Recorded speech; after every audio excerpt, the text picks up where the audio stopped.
Hello everyone, I welcome you all in this YouTube channel. So आज के video का topic है गुप्त वंश। यहाँ पर हम देखेंगे कि छत्तीसगढ़ हिस्ट्री में गुप्त वंश का क्या महत्व है, इसके कौन कौन से शासकों के साक्ष्य छत्तीसगढ़ में मिले हैं। सबसे पहले कुछ बेसिक चीज़ देख लेते हैं गुप्त वंश के बारे में। आप लोगों ने इंडियन हिस्ट्री में पढ़ा होगा। इसके जो संस्थापक है वो कौन है? श्री गुप्त।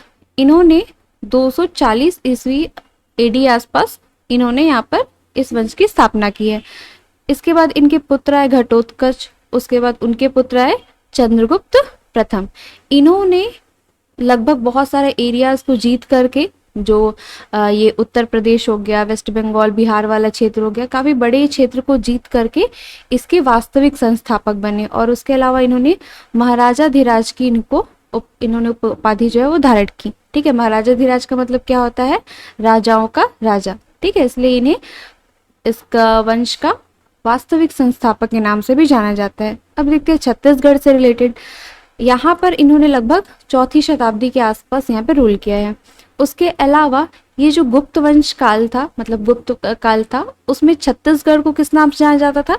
दक्षिणापथ। और उसके अलावा जो महाकांतर यानी बस्तर, अभी हम लगातार देखते आ रहे, रामायण काल में किस नाम से जाना जाता था?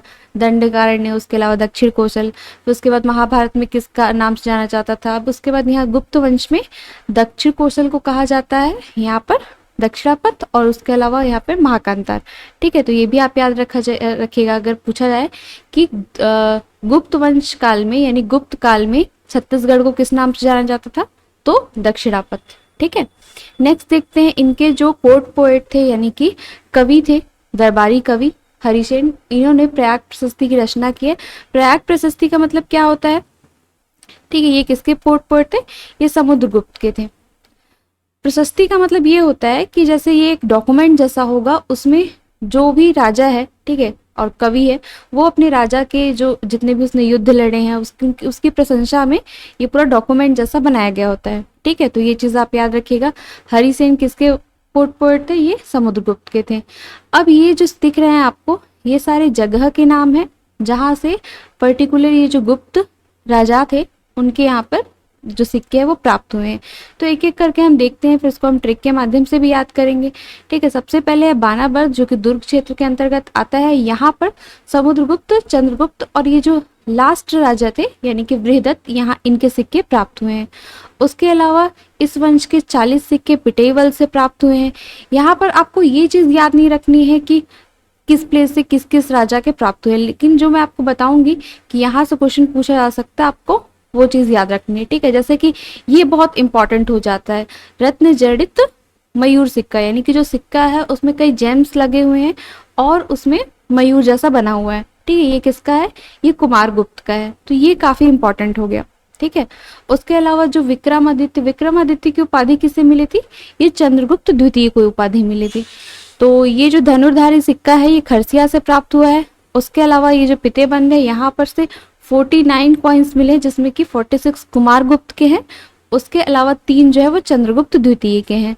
उसके बाद लास्टली यहाँ पर देखिए कुमारगुप्त के खेरनाल से 54 कॉइन्स मिले। यानी अगर आप छत्तीसगढ़ में देखेंगे तो मोस्टली किसके कॉइन्स हमें मिले हैं? यहाँ पर चंद्रगुप्त द्वितीय के, और उसके अलावा यहाँ पे कुमारगुप्त के सबसे ज्यादा कॉइन्स जो है देखने के लिए इनके मिले हैं। अब इसको देखिए आप ट्रिक के हेल्प से कैसे याद रख सकते हैं। ठीक है, इसको हम पूरा जो है ना वो ऐसे रिलेट करेंगे कि जैसे आप अभी हम गुप्त वंश के बारे में पढ़ रहे हैं। आप ऐसा सोचिए कि किसी ने कोई आपका फ्रेंड है, उसने आपसे कोई सीक्रेट शेयर किया है। ठीक है, उसने आपसे कोई सीक्रेट, आपको कोई बात बताई है, और अगर आप वो बात रिवील कर देते हैं, किसी और को बता देते हैं, तो क्या होगा? वो कहेगा कि तुमने तो सब बर्बाद कर दिया। ठीक है, तो बानाबर्द याद हो जाएगा आपको। नेक्स्ट देखिए पिटाईवल, यानी कि आपकी पिटाई भी हो सकती है ऐसा करने की वजह से। फिर नेक्स्ट देखिए यहाँ पे आरंग यानी कि वो आपको बोलेगा कि तुमने तो अपना रंग ही दिखा दिया। ठीक है, असली रंग दिखा दिया, तो वैसे आप याद रख सकते हैं। ठीक है, फिर नेक्स्ट देखिए यहाँ पे खरसिया मतलब कि ऐसे बोलते नहीं है खिसियाना, यानी कि वो आपके ऊपर नाराज हो गया। ठीक है, नेक्स्ट देखिए पितेबंद गांव, वो आपसे बात करना ही बंद कर सकता है ऑब्वियसली, कि आप सीक्रेट रिवील कर देंगे तो कोई आपसे नाराज है तो वो आपसे बात करना भी बंद कर सकता है। नेक्स्ट देखिए खेरनाल, मतलब इसे आप ऐसा सोच सकते हैं कि वो बोल रहा है कि अब तो तुम्हारी खैर नहीं। ठीक है, तो इस तरीके से आपको ये जो टोटल 6 प्लेसेस है वो आपको याद रखना है कि कहाँ कहाँ से गुप्त वंश के सिक्के जो है वो प्राप्त हुए हैं। ठीक है, क्योंकि एमसीक्यूज में अगर आपसे सब पूछा जाता है तो आपको ये प्लेसेस याद रखना है। आप फटाफट से आप लोग बताइए सतवाहन कालीन सिक्के जो है वो कहाँ से प्राप्त हुए कमेंट सेक्शन में, अगर आप लोग को याद है तो। ठीक है, अभी 1-2 दिन पहले मैंने आपको याद कराया था। इस काल में ही देवरानी जेठानी मंदिर, जो कि छत्तीसगढ़ का पहला मंदिर, सबसे प्राचीन मंदिर माना जाता है, वो यहाँ पर बनाया गया है। ये दोनों मंदिर जो है वो शिव मंदिर ही है।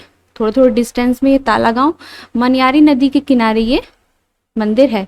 उसके अलावा पुजारी पाली का जो एक केवंटिन मंदिर है वो भी गुप्त कालीन ही है। ठीक है, ये कहाँ है? सारंगढ़ बिलेगढ़ में।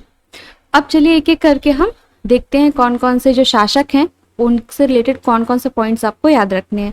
सबसे पहले आते हैं समुद्रगुप्त। इनको नेपोलियन ऑफ इंडिया भी कहा जाता है। क्यों? क्योंकि ये बहुत ज़्यादा, मतलब ये हारते नहीं थे।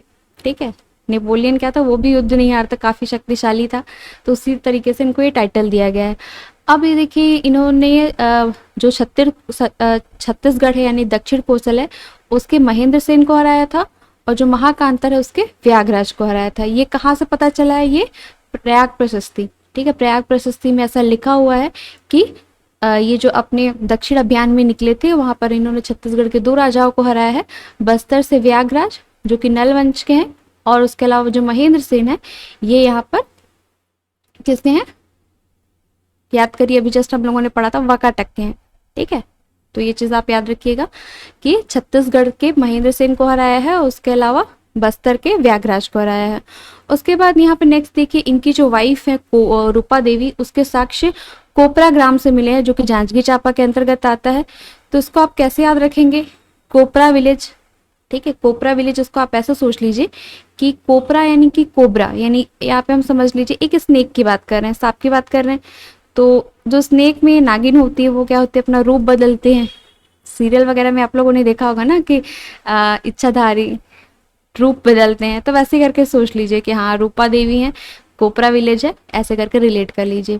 ठीक है, और इनकी नीति के बारे में मैंने आपको बताया ही था, ग्रहण मोक्ष अनुग्रह नीति, यानी कि कुछ एरियाज ऐसे हैं कि जैसे उनको जीत करके अपने क्षेत्र में मिला लेते थे, अपने शासन में मिला लेते थे। कुछ ऐसे होते थे जिसको कि अपने अधीन करने के बाद उसको अपने राज्य में मिलाते नहीं थे, उसको छोड़ देते थे। छत्तीसगढ़ भी कुछ ऐसा ही था। जो मध्य भारत है वहाँ के कई एरियाज को समुद्रगुप्त ने अपने क्षेत्र में नहीं मिलाया था, उन्हें जीत करके अपने अधीन करके छोड़ दिया था। ठीक है, लेकिन जब कभी भी उन्हें सैन्य सहायता की जरूरत पड़ेगी तब इन लोगों को देना पड़ेगा। नेक्स्ट देखते हैं यहाँ पे रामगुप्त। अभी हम लोगों ने बाना पर जस्ट याद ही किया है। 1972 में रामगुप्त के यहाँ पे कॉइन्स मिले हैं। ठीक है, ये जो समुद्रगुप्त थे इनके 2 पुत्र थे, रामगुप्त एवं चंद्रगुप्त द्वितीय। इसकी स्टोरी भी आप लोगों ने पढ़ी होगी। इनकी वाइफ थी ध्रुवा देवी। ठीक है, इनकी वाइफ कौन थी? ध्रुवा देवी। और इन पर किसने अटैक किया? शाक लोगों ने अटैक किया। ठीक है, शाक जो शासक थे उन लोगों ने इस इन पर अटैक किया। अब दोनों के बीच क्या है कि समझौता करने के लिए इन्होंने ध्रुवा देवी को, ठीक है, इन्हें सौंप दिया, उनको अपनी वाइफ को सरेंडर कर दिया। इससे नाराज हुए ये चंद्रगुप्त द्वितीय, फिर उन्होंने क्या किया कि वो गए, इन पर उन्होंने अटैक किया और उसके बाद रामगुप्त की हत्या करके ध्रुवा देवी से विवाह कर लिया। ठीक है, इस तरीके का यहाँ पे हुआ था। तो चंद्रगुप्त द्वितीय के बारे में हम कुछ इंपॉर्टेंट पॉइंट्स देख लेते हैं। इनकी पुत्री थी प्रभा देवी, जिसका विवाह इन्होंने रुद्रसेन द्वितीय वाकाटक किंग से किया था, और इनकी जो मृत्यु है वो जल्दी ही हो गई थी। तो जो प्रभावती हैं वो ही अपने पुत्रों की यहाँ पे बोलना चाहिए संरक्षिका के रूप में कार्य किया, और इन्होंने जो राजकाज है वो संभाला था। और इसमें चंद्रगुप्त के जो दरबार वाले थे उन्होंने भी काफी हेल्प की। ठीक है, तो ये चीज आप याद रखिएगा।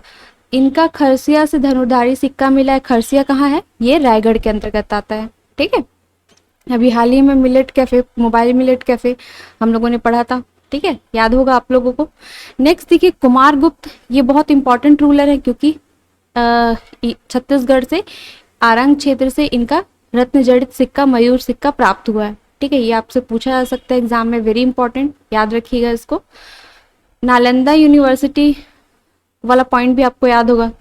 ठीक है, कुमारगुप्त पिटेबल से इनका 40 सिक्का प्राप्त हुआ है। उसके अलावा खैरताल से भी इनका 215 उत्पीड़ितांक सिक्के प्राप्त हुए। ठीक है, जो जो पॉइंट्स मैंने यहाँ पे आपको नोट्स में दिया है आपको अच्छे से नोट डाउन कर लेना है, क्योंकि शॉर्ट नोट्स आपके पास रहेगा तो रिवाइज करने में आसानी होगी, क्योंकि बुक्स में बहुत सारे फैक्ट्स ही हैं, उसमें से आपको सेलेक्ट करके पढ़ना है कि कौन कौन सा ज़्यादा इंपॉर्टेंट है। ठीक है, अब उसके बाद लास्टली यहाँ पर देखिए भानुगुप्त। भानुगुप्त के बारे में सिर्फ एक पॉइंट आपको याद रखना है कि एरड़ अभिलेख में, इनका जो एरड़ अभिलेख है उसमें शरभपुरी शासकों यानी कि शरभ राज का यहाँ पे जिक्र किया गया है। एरड़ अभिलेख कहाँ से प्राप्त हुआ है? ये सागर, सागर कहाँ आता है? ये एमपी के अंतर्गत आता है। यहाँ से एरड़ अभिलेख की प्राप्ति हुई है जिसमें कि शरभपुरी वंश शरभ राज का जिक्र किया गया है। ठीक है, तो इस वीडियो में इतना ही। आपको इतने सारे पॉइंट्स जो मैंने आपको बताए हैं ये आपको याद रखना है गुप्त वंश के अंतर्गत। ठीक है, इस वीडियो में इतना ही। अगले वीडियो में हम नेक्स्ट टॉपिक कवर करेंगे। Thank you everyone.